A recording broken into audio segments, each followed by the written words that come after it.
जैसा कि मैंने पिछली कड़ी में बताया कि डॉक्टर ब्रायन विस को एक बार जब कैथरीन ने अपने मार्गदर्शक से बात की, आत्मालोक के विषय में बहुत थोड़ा सा बताया, तो उसके बाद ब्रायन विस आत्मालोक को जानने के लिए बेकरार थे और वो कोशिश करते थे कि कैथरीन आत्मालोक के विषय में ज़्यादा बताए। वो जल्दी ही, जैसे ही वो अपने पूर्व जन्मों को देखती थी, तो जल्दी ही वो इस तरह के निर्देश देने शुरू कर देते थे कि अब वो आत्मालोक के विषय में बताए, अब वो अपने मार्गदर्शक से बात करे उन्हें, क्योंकि उन्हें कहीं ना कहीं कैथरीन के पूर्व जन्मों से अधिक आत्मालोक में उनकी रुचि हो गई थी। वो मार्गदर्शक से बातचीत करना चाहते थे और इस सेशन में ऐसा कुछ हुआ भी। कैथरीन जब अपने पूर्व जन्मों के विषय में बता रही थी तो बीच में ही उसकी आवाज़ में परिवर्तन होने लगा और इस परिवर्तन में जो कैथरीन ने बातें कही वो ब्रायन विस को अचंभित करने वाली बातें थी, क्योंकि इसमें उसने खुद ब्रायन विस के विषय में बताया था, यानी मार्गदर्शक के द्वारा ब्रायन विस को उसके विषय में बताया गया। क्योंकि मैंने आपको पहले भी बताया कि ब्रायन विस एक साइंटिफिक दिमाग वाले, हर चीज़ को एक साइंस के नज़रिए से देखने वाले व्यक्ति थे, पुनर्जन्मों पर विश्वास ना करने वाले व्यक्ति थे। तो ये सब कुछ जो हो रहा था जिससे वो अचंभित थे, उनका संशय शायद कहीं ना कहीं रह गया था। सब कुछ उनकी आंखों के सामने घटित हो रहा था, लेकिन वो एक असमंजस में थे कि ये क्या हो रहा है, मेरे हाथ ये कौन से मोती लगते जा रहे हैं। और इस सेशन में कुछ ऐसा हुआ कि कैथरीन के थ्रू मार्गदर्शक ने ब्रायन विस को उन्हीं के विषय में बताया। अब हम इस सेशन में क्या हुआ उसकी शुरू से शुरुआत करते हैं। वो अपने बहुत पीछे के जीवन काल में पहुंच चुकी थी और वो बहुत धीरे धीरे फुसफुसा रही थी। मुझे बहुत सारी लहसुन दिख रही हैं, एक खुले कमरे में लटकी हुई हैं। मैं उनकी गंध को महसूस कर सकती हूँ, सूंघ सकती हूँ। और ये विश्वास किया जाता है कि लहसुन से खून की सारी बीमारियां नष्ट हो जाती हैं, शरीर शुद्ध हो जाता है। लेकिन हर रोज लहसुन लेना बहुत जरूरी होता है। लहसुन हर जगह है, एक बगीचे में भी है और वहां और भी कुछ औषधियां रखी हैं, अंजीर, खजूर और दूसरी भी बहुत सारी जड़ी बूटियां। ये पौधे हमारी मदद करते हैं। मेरी माँ भी लहसुन खरीद रही है और दूसरी जड़ी बूटियां भी खरीद रही है। मेरे घर में कोई बीमार है, इन जड़ी बूटियों को थोड़ी देर के लिए शरीर के अंगों पर रखा जाता है, नाक में, कान में या कहीं पर भी शरीर पर इन जड़ी बूटियों को रखा जाता है। मैं एक दाढ़ी वाले बूढ़े बाबा को देख रही हूँ। ये गांव के डॉक्टर हैं और यही हमें बताते हैं कि अब हमें क्या करना चाहिए। बीमारी फैली हुई है, लाशों को जमीन में दफन किया जा रहा है। लोग ऐसा करके बिल्कुल खुश नहीं हैं, क्योंकि ये माना जाता है कि अगर सही तरीके से व्यक्ति का अंतिम संस्कार नहीं किया जाता तो आत्मा भटकती है। लेकिन ऐसा करना मजबूरी है, क्योंकि बहुत से लोग, बहुत से जानवर मर चुके हैं। अब यहाँ पर जो दृश्य बयां किया जा रहा है वो एक महामारी का दृश्य बयां किया जा रहा है। एक महामारी फैली हुई है और ये वही घटना चक्र बताए जा रहे हैं। और ये बीमारी पानी से फैली है।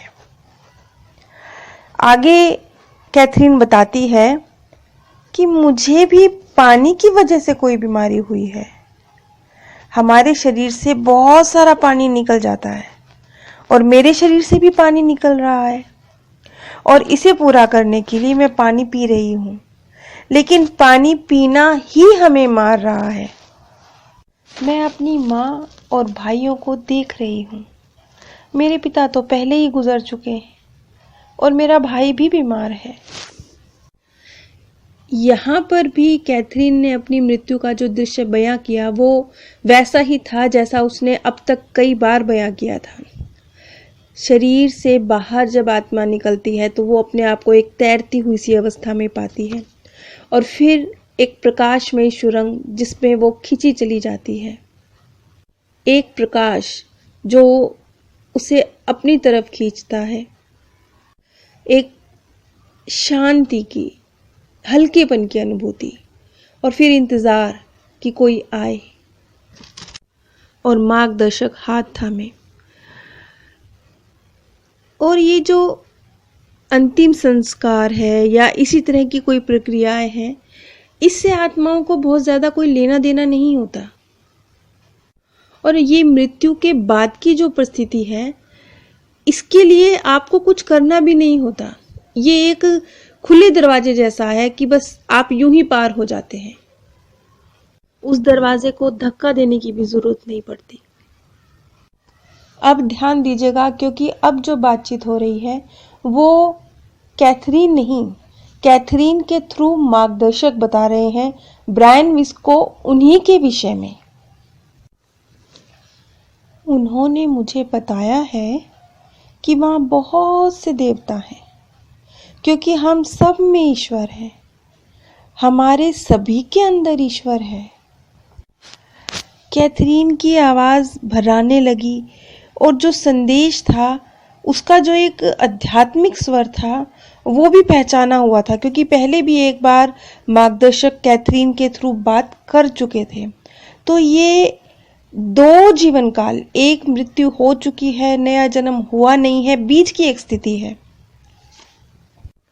और ब्रायन विस्क कहते हैं कि जब कैथरीन ने उनके विषय में बताना शुरू किया तो वो ऐसे हैरान थे, जैसे बस स्तब्ध थे, बिल्कुल स्तब्ध थे, कि जैसे किसी ने उनके फेफड़ों से हवा निकाल ली हो। वो बिल्कुल स्तब्ध होके कैथरीन को सुन रहे थे। ब्रायन विस्क को कमरे के अंदर एक हल्की बर्फ जैसी ठंडक महसूस हो रही थी। उन्हें ऐसे लग रहा था उनका दिमाग कई अनसुलझे मसलों को उन्होंने सुलझा लिया है। दिमाग सुन्न हो गया है, लेकिन फिर भी कई मसले सुलझ गए हैं। यहाँ पर यह बात महत्वपूर्ण है कि कैथरीन ब्रायन विस्क के विषय में कुछ नहीं जानती थी। अगर वो जानती थी तो सिर्फ इतना कि ब्रायन विस्क ने अपनी बेटी की और अपने बेटे की फोटोज अपनी टेबल पे रखी हुई थी, सिवाय इसके और वो कुछ नहीं जानती थी। ब्रायन विस्क के निजी जिंदगी के विषय में कैथरीन जाने ये तो दूर की बात थी, वो उनकी डिप्लोमा, उनकी उपाधियां, इसके विषय में भी कुछ नहीं जानती थी। बेशक वो एक ही हॉस्पिटल में काम करते थे, लेकिन फिर भी कैथरीन उनके विषय में कुछ नहीं जानती थी, निजी जीवन के विषय में तो बिल्कुल ही नहीं। इसलिए जो कुछ भी कैथरीन ने बताया वो हरगिज उसके शब्द नहीं थे, हरगिज नहीं, ये मार्गदर्शक थे जो कैथरीन के थ्रू बोल रहे थे। और उन्होंने क्या बताया, क्योंकि ब्रायन विस्क के एक पुत्र का स्वर्गवास हो गया था बहुत छोटी आयु में, लेकिन यह उनके लिए सदमा था। ये इसी सदमे ने उन्हें इस बात का एहसास दिला दिया था कि ये जो दवाएं होती हैं, ये जो आधुनिक चिकित्सा है, इसकी बड़ी सीमाएं हैं। क्योंकि पहले ब्रायन विस्क को ये लगता था कि नहीं, सब कुछ, यही चिकित्सा ही सब कुछ होती है, वो अपने बच्चों को बचा लेंगे, उन्हें बहुत कॉन्फिडेंस था। तो उन्होंने हर संभव प्रयास, क्योंकि वो धन से भी और क्योंकि वो इसी फील्ड में थे, तो वो हर तरह से हर संभव प्रयास कर सकते थे अपने संतान को बचाने का, जो कि उन्होंने किया। लेकिन फिर भी वो अपने पुत्र को नहीं बचा सके। तो ये उनके लिए सदमा था कि यहाँ पर आके वो हार गए थे कि सब कुछ चिकित्सा नहीं है, कुछ इससे आगे भी है। यहाँ आकर वो हार गए थे। आपके पिता यहाँ हैं, आपका बेटा भी है, वो एक छोटा सा बच्चा है। आपके पिता कह रहे हैं कि आप उन्हें जान जाएंगे, क्योंकि उनका नाम एवराम है। देखिए किस तरीके से, क्या कैथरीन ब्रायन विस्क के पिता का नाम ले रही हैं, जो कि उसके लिए जानना इम्पॉसिबल जैसा है। फिर आगे उसने कहा, और आपकी बेटी का नाम भी उन्हीं के नाम पर है। और हाँ, उनकी मौत हार्ट अटैक से हुई थी, और आपके बेटे का दिल भी बहुत महत्व रखता था, इसलिए क्योंकि उसका दिल पीछे की ओर था। आपके बेटे ने प्रेम के कारण बड़ी कुर्बानी दी है। उसकी आत्मा बहुत ऊंचे स्तर की है। उसकी मौत ने माता पिता का कर्ज उतार दिया और साथ ही वो आपको ये भी दिखाना चाहता था कि ये दवाएं बस कुछ ही दूर साथ दे सकती हैं। इनका बहुत सीमित कार्य है।